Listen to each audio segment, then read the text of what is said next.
So Brian is originally from Paris, Kentucky. However, he's a Minnesotan by marriage. Just like basically 30% of all Minnesotans that you will meet, they got there via marriage. He also was a distant coworker of mine in 2010, so I know that he's been doing Expression Engine at least that long. In addition to being an organizer here today of this event, he is also the creator of add-ons you may have heard of, like Publisher. But I think the most important thing you need to know about Brian is that he was a groomsman in my wedding in 2013. So thanks, Brian.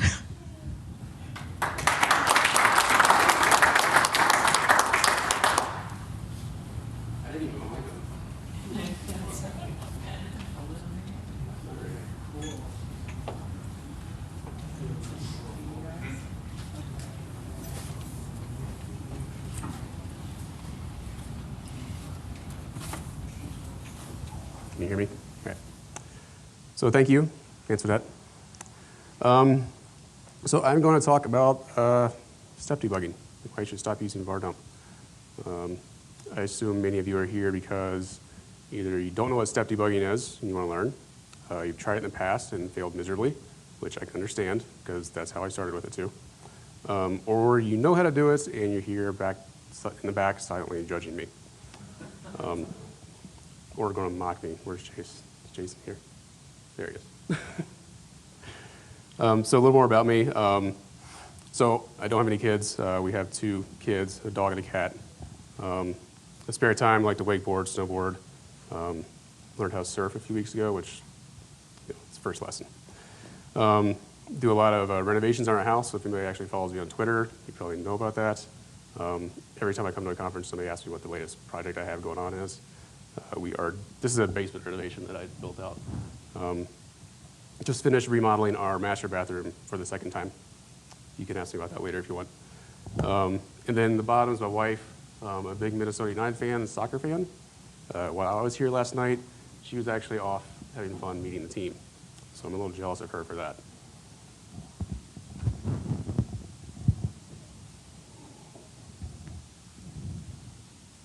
So as Antoinette said, I'm the guy behind Bold-Minded Add-ons.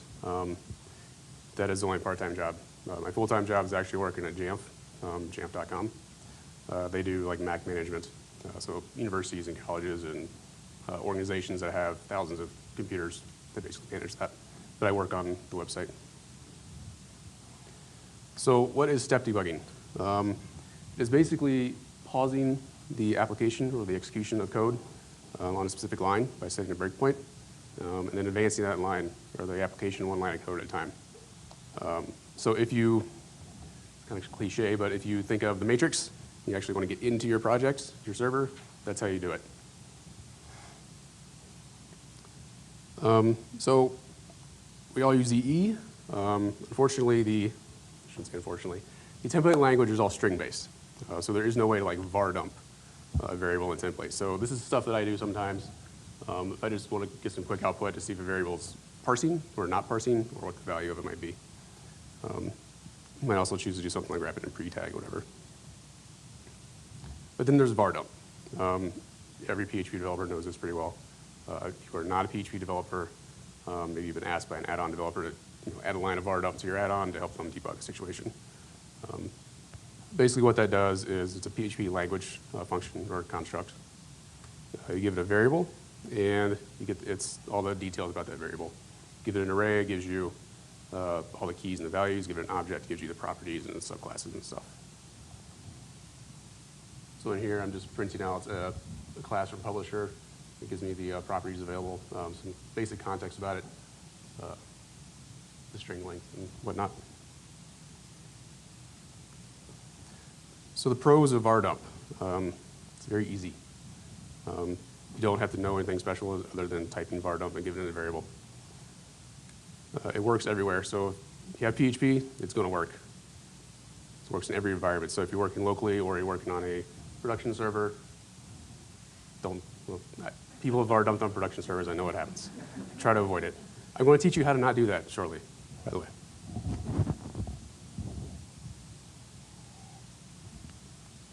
Also, there's no special tools required. By no special tools, meaning I'm going to start talking about Phpstorm, an editor I use, highly recommended. It works very well with step debugging and XDebug.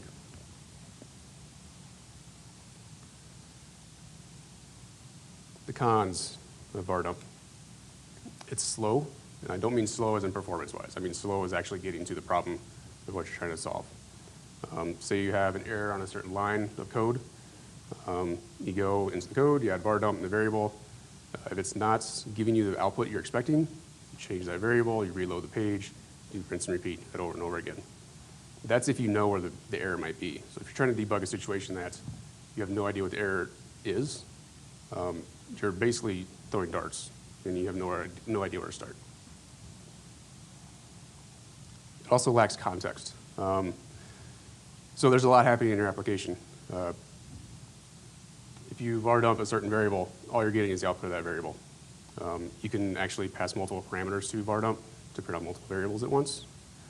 But then again, that doesn't, unless you print that specific variable, you're not getting any context of the state of the application around it. This is a little function that I use sometimes as an alternative to VARDump.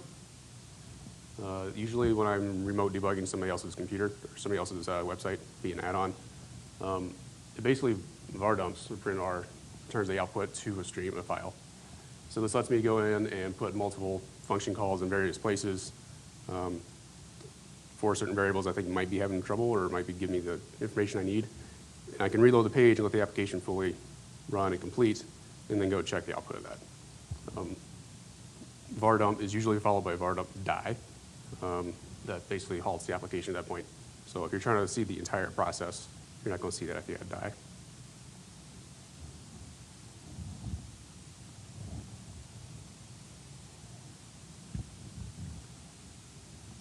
So in order to step debug, you need a PHP extension called XDebug installed on your server. It also provides profiling capabilities. I'm not going to go into that, but basically if you use a service like New Relic, that's kind of what profiling is. It shows you how many times a function was called. It basically just gives you a little more insight into the application.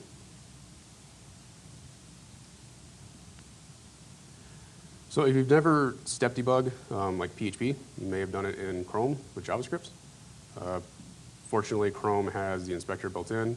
There's no special tools or configuration required. Kind of small. But you can see on line, whatever, 122, I have a breakpoint set. So the page loaded, the application or the JavaScript is halted at this point, and it's not doing anything until I tell it to proceed. So what step debugging provides is, on the right we have a call stack and scope. So that's really the context I was talking about. So you actually see what functions are called that gets that current point in the application, and you get more context of the variables around that, the variables in that current state. So for instance, if this is PHP and you VARDump form, you're not going to know what display value is, lang field, and all those things are unless you dump that output.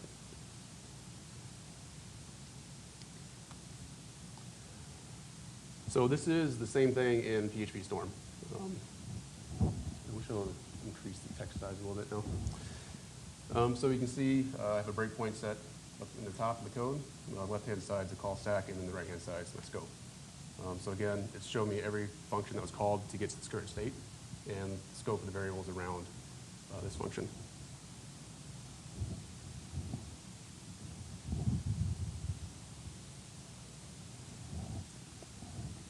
So what does it take to get this to work? It takes a few things. The first is actually installing the XDebug extension. If you're on a Debian or Ubuntu server, apt-get installs the extension. You need to edit a PHP ini file and then add those few lines to it, at the bottom.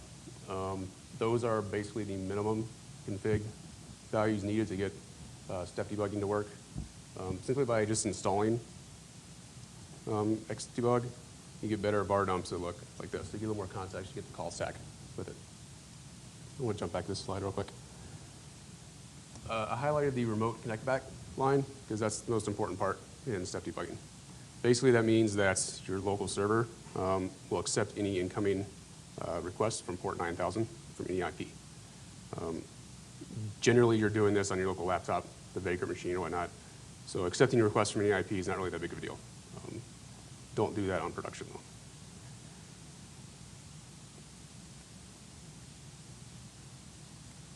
So tools. I mentioned Phpstorm.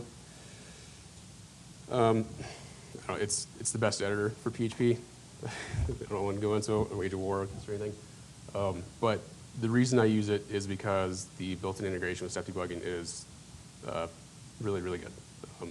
I've tried other things like Sublime Text to plug in. This was like 4 years ago. It was very shaky and didn't work half the time. So that's why I put a little emoji. It's been 4 years or so since then, so it might be better. Visual Studio Code, I've only played around with it a little bit, and I had not actually used the plugin, the Visual Studio Code, but it does have a lot of good ratings, so I think it might be pretty good.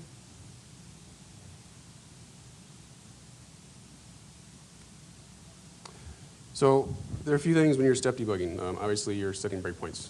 So you're usually in the IDEs, you set, in the gutter where the line numbers are, you tell it where to stop the code. It's the easiest thing to do. You can also set conditional breakpoints, which are really fun. So right in Phpstorm, you right-click. You basically type a PHP if conditional, and the code will stop if that conditional returns true. So if you wanted to var dump on this, you totally could. You just write if this variable equals whatever, var dump die. But the reason we step debug is it's going to kill your application or stop it at that point. Again, it's kind of going back to the context. If you're setting breakpoints, you get to see the overall picture better. And then once you pause the application, kind of the most important or most commonly used action is kind of see towards the bottom, a little down arrow. It's called stepping over. So basically you're iterating or continuing the application from top of the file to the bottom, just next line as it goes. Sometimes you'll want to actually step into that function. So instead of stepping over it and skipping it, the function still runs. You just don't actually go into it. Stepping into it actually takes you further down the rabbit hole.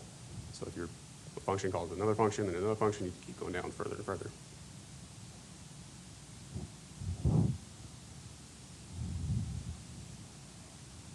So to get all this to work, it does require a few steps.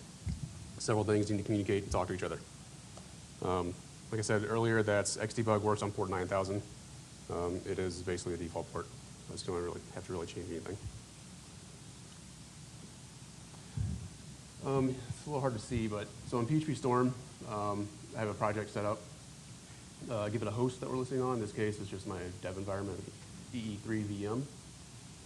The important part is you see the file directory on kind of the left-hand side. You see the path users, vletsig, documents, vhost. That's where my files are actually located. But on my vagrant machine, they're actually in var www.html. So in order for XDebug and the Phpstorm to communicate, it needs to know how to map the files to each other. The next step is what we call picking up the phone. So in order to get Phpstorm to listen to requests coming in port 9000, you got to turn this on. And the last step, in your browser, you need to tell your browser to basically send a get variable for every request. So there's a little, this is the Chrome XDebug helper. You just click the little bug icon and tell it to debug. Usually, this step is kind of, for me, I almost always have this on, pretty much all the time. So especially my local machine, open Chrome, and it automatically just turns itself on. So it's kind of a step that I don't have to do every time. So what that little helper did was add this XDebug session start equals Phpstorm to all the requests. JetBrains, the people who make Phpstorm, also have these little JavaScript marklets that you can use if you don't want to install an extension.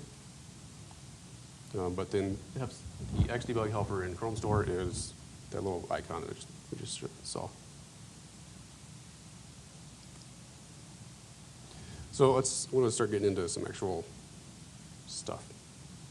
So this is an error I actually received a few weeks ago. I'm trying to upgrade the current jamf.com site from EE2 to E3. This error message is a little hard to see, but it's telling me there is a call to a member function set setting on a null. So something null that doesn't exist is trying to call a function.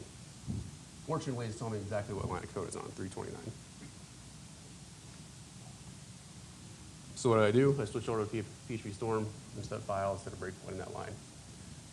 I know that it's trying to call function set setting on null, so field type that's null, it's going to break at that line and stop.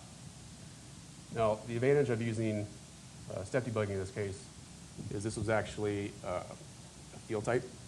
So there's multiple field types in your publish page. So if you set var dump, it's going to actually var dump the output every time, every field type. So if this is the 10th field on that page being shown, you're going to get a lot of additional var dumps. So I'm telling it to only stop when it's relevant to the situation. It's kind of replaying, but basically what's happening is we had Nolan, the grid inside the grid field in the E2, installed in the E2, but it's not available for E3. So eventually I do find that out by looking at the atom definition variable and seeing that the type is Nolan. So that right there indicated to me that, oh, I don't have that available for E3.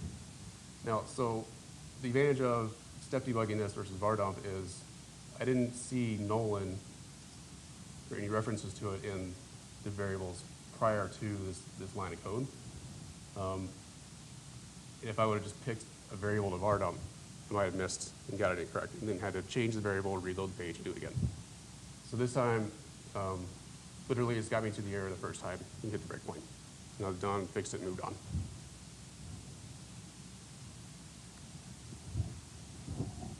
All right, now for some live stuff.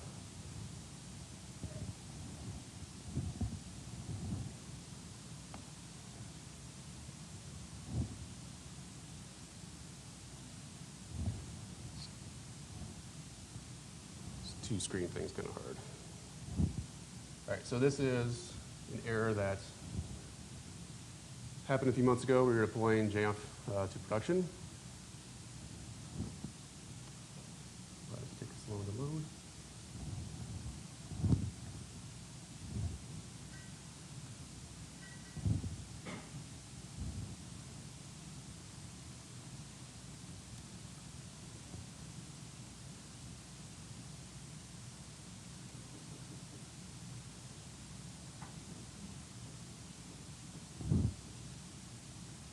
This is awkward. Bear with me.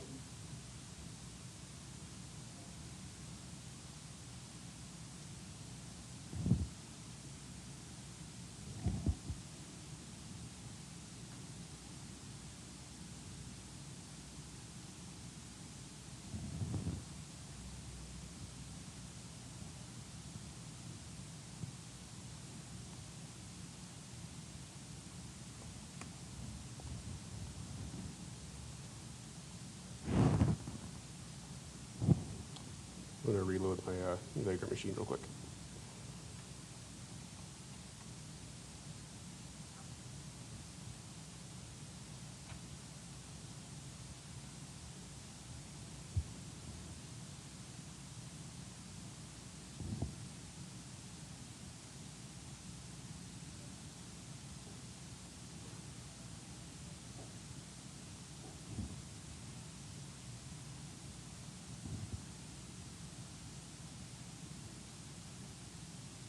Of course, this is happening. I tested this just before this presentation. It worked fine.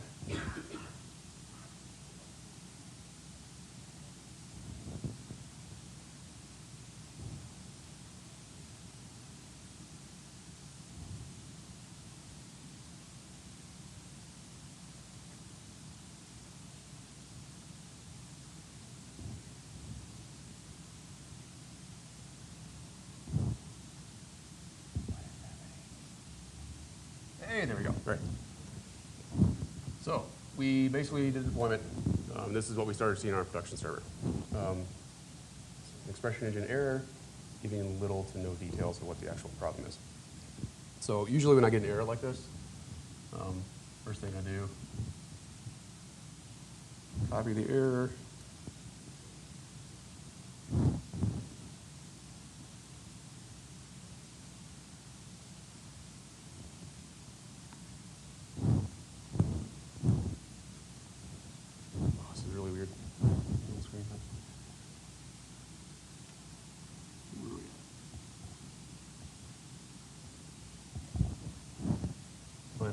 message is coming from. It's coming from a language file. So I go to that line,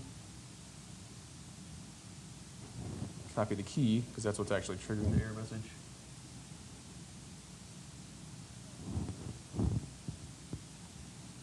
It's coming from the series function in the function file. So when I get there, I just kind of look around and see what's going on. Scroll up, and I see that the function is called Conditional. So it's doing something that's failing with if statements.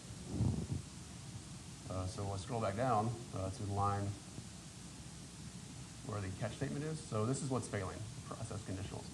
So I'm going to set a breakpoint in the catch statement.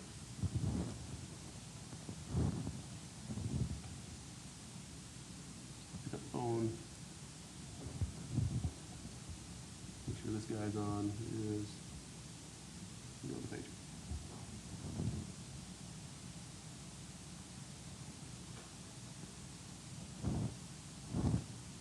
So Phpstorm picked up on the request. So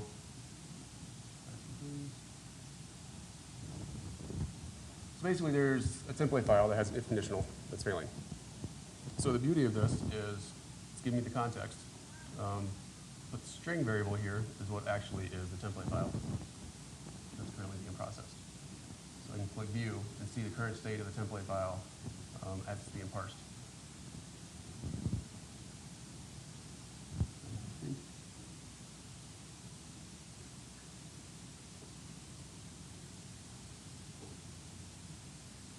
I believe the error is actually in this file, in this string. So I'm scrolling down looking for if conditionals. Where's that? Where's that? There we go. The first if statement I come across is looking at a URL. So it's trying to parse this conditional.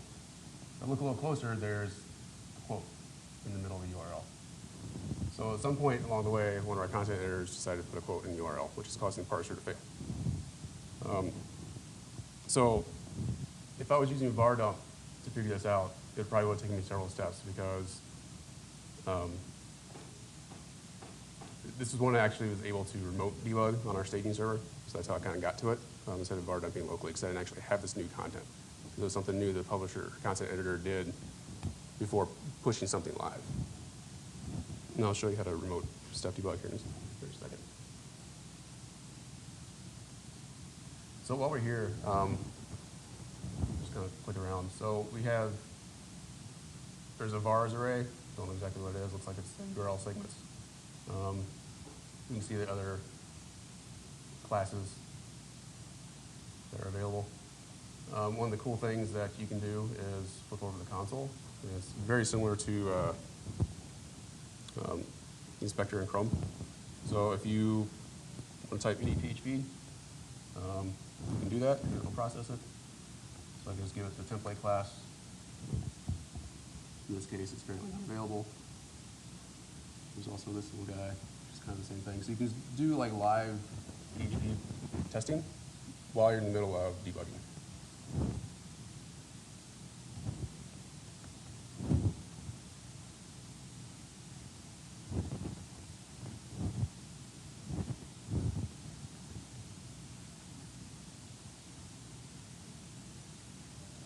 Very big class, it might take a second.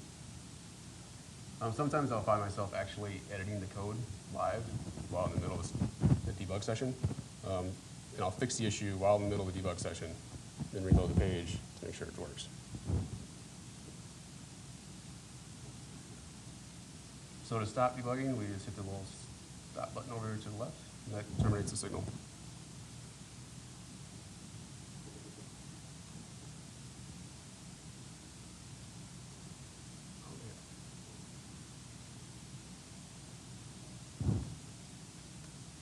All right, so some useful breakpoints in the expression engine. So if you have an error, it doesn't give you a line number, so you don't know exactly where things are going wrong. There's some places that I tend to actually just set a breakpoint and just start exploring. Publisher, since it uses like translated URLs, oftentimes I have issues with the pages or structure module, and EE might not be knowing which template to load. So this core file has this function called Generatepage. It's actually a pretty important function. This is where EE decides to route the current request to load which template. So this is where it determines if it's going to load a template group / template name, or if it's going to route off to like a structure page. Another one is the actual entries function, EXP, channel entries tag. From here, if you want to set a breakpoint at the beginning and start just going in deep, you can see how the query's being formed that actually fetches your data. And another one, if you really are in for a beating, you can set a breakpoint at the template, run template engine function. Yeah, so sometimes you need to go there. So why I use step debugging, some of my personal favorites are the call stack. I've found issues that are completely unrelated to the issue I'm actually inspecting, because I can look back in the stack and actually see. Actually, let me just show this real quick. Probably easier to show.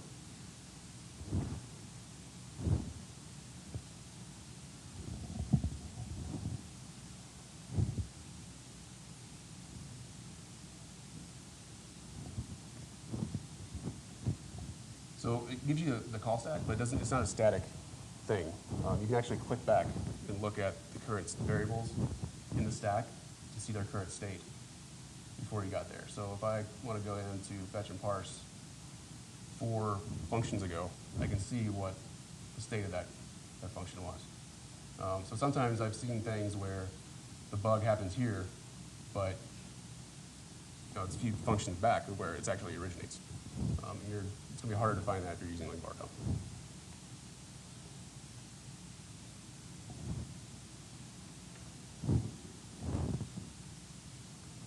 It's also a lot easier to debug loops.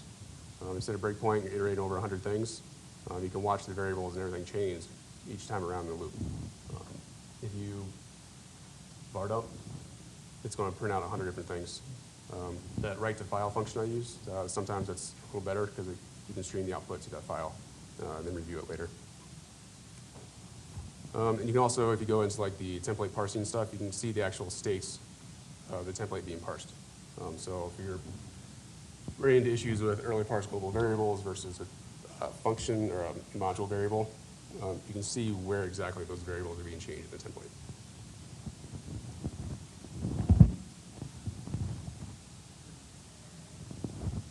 All right, so everything we've been doing so far has been locally. Let's level up and actually do remote debugging. So if you have an issue on your production server that you can't replicate locally, you can debug that. The main thing to know here is that the config is pretty much the same, except for setting remote connect back to 0. It's not going to accept a connection from any IP address. Another thing we need to configure in Phpstorm, we have to tell it what debug run configuration to use. It's very simple. Somewhere down the options, you just give it a host name and the IDE key. That's all there is to it. And this is a screen very similar to the other one I saw. Same issue. We have our local variables. We need to map them to files that are actually on the server.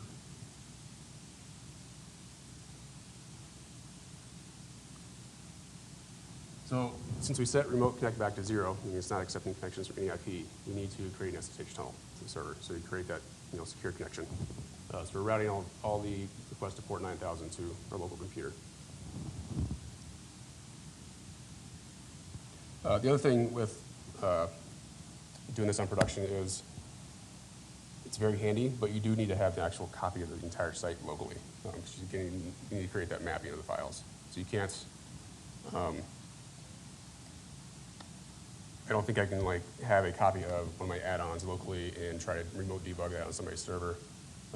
Just might not work out that way. Plus, I don't want to have to ask a customer to change their PHP INI to accept SSH connections and stuff.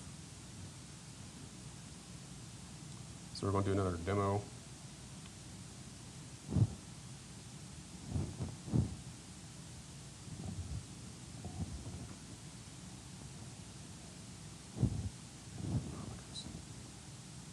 Split screens are really throwing me off here.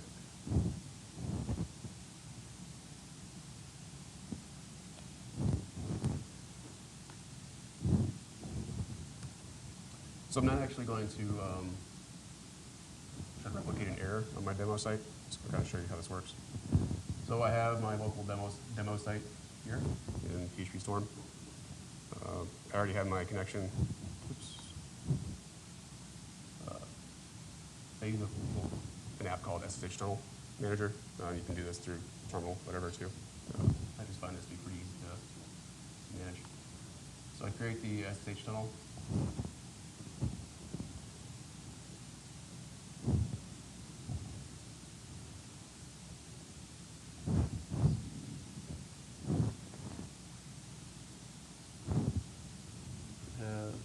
Got to pick up the phone, start listening for requests. We're very early. This is in the index file. First, we'll set a breakpoint there.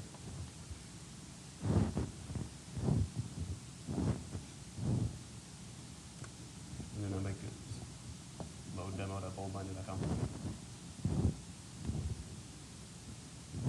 It should pick up the requests. Everything works.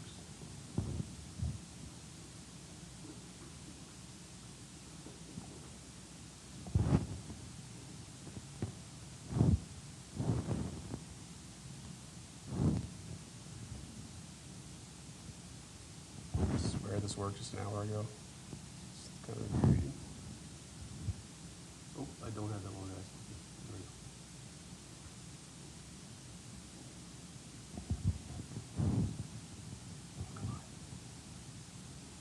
Okay, so remember earlier when I said you get frustrated because you haven't gotten this to work? This happens sometimes. This is why you get frustrated with it.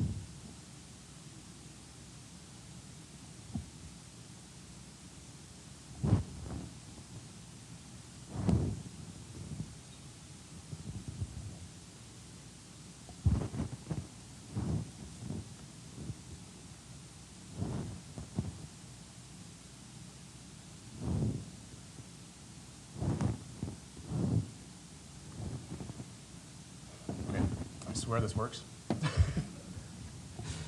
So if anybody wants this, I can show you this later. Like I said, I tested this last night and twice this morning.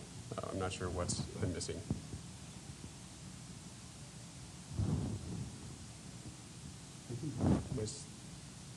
Hold on. I have Wi-Fi. It's not.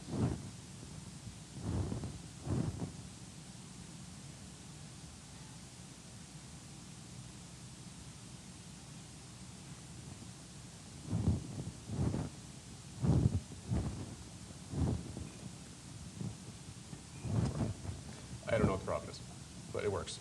I swear. So let's just move on.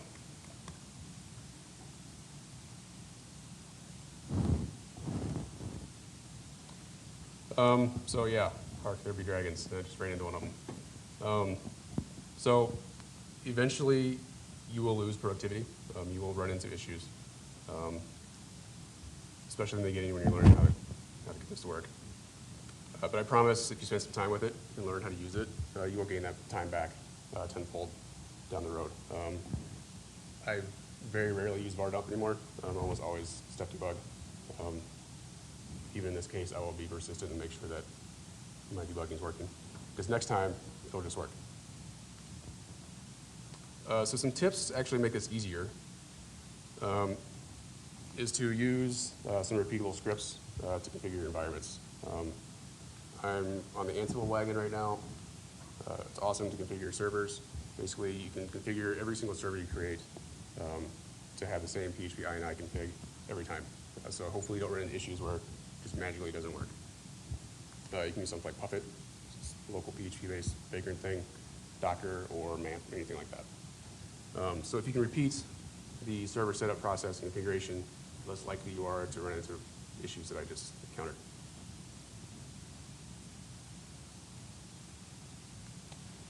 So kind of last, don't be afraid to explore. Even if you're not a PHP developer, you do mostly front-end code. If you learn to do something like this, you don't know how to write the code, you may not understand every single line of it. You'll still be able to recognize what's going on. So in that first live demo where the try catch, the template parser was failing, you can kind of tell what's happening around it because the error is talking about conditionals and other things. So you know something's failing on a conditional. So you might not have to know how to write that code, but it'll at least point you in the right direction to get to where you need to go.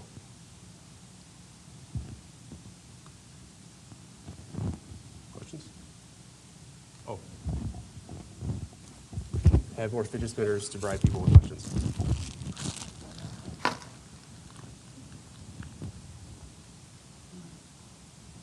Anybody? Oh, come on. Yes. Do you know any open source alternatives to Phpstorm? Offhand, I do not. I'll be honest and say I will happily give them money every year to use that IDE. I meant to say this at the beginning. Okay, so as a developer, we learn like new software, new techniques and tools. I feel like it's a gradual incline. Like you just build on top of what you previously learned. When I switched to Phpstorm and figured out how to step debug, I feel like there's a little spike for me. Like I feel like it just made me instantly better and more productive at what I do. So it takes a little bit of time to learn the IDE, but it will yield cleaner and better code. That's what it helps you do. So I happily give them $100 or $200 every year for that. Yeah, for me it's not about the money, it's just I don't install proprietary software on my computer. I'm not allowed or you want to? I just don't do it. Eclipse does support XDebug. Yeah, I'd recommend Eclipse, Okay. it will support XDebug. Okay. Mac GDBP is just a GUI, just for debugging. It works really well. What's it called? Mac GDBP. Yeah, but it works pretty well. It's not as good as Phpstorm. It's a lot more lightweight than Eclipse. So if you don't want an IDE, that's the one I used to use in the past before I started using it. So I use something else, but it's also proprietary. It's maybe Slick at it.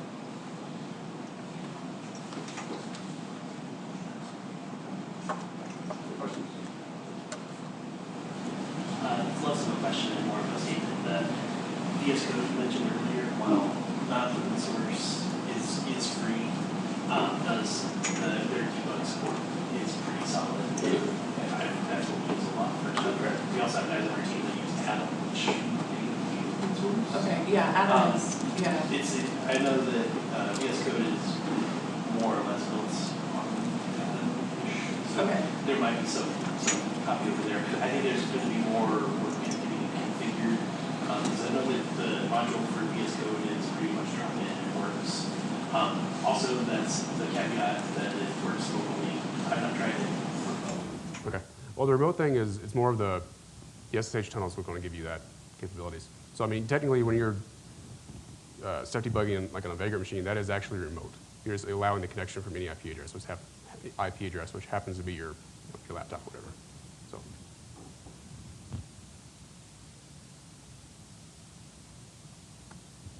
I'll just leave you guys with that. And give you another spinner. So thank you. If you want to find me, I can try to get that remote debugging to work again. Sorry that failed. That was kind of the coolest part. So, thank you again.